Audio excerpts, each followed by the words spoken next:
Ito na yung diagram ng RS200. Yung X, wala na pong wire yan. Ito lang yung apat. Kulay red, kulay blue, kulay yellow white, at saka black white. Ito na po yung connection. Ito yung sa positive. Ito yung sa yellow. Ito yung sa negative. Then sa blue. Ito na po yung ginamit ko. Ito. Dito yung sa 1 positive 1, 2, 3, then yellow.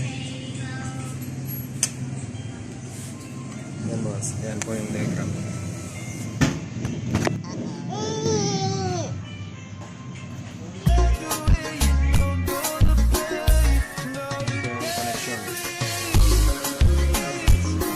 Like and subscribe na lang mga bossing.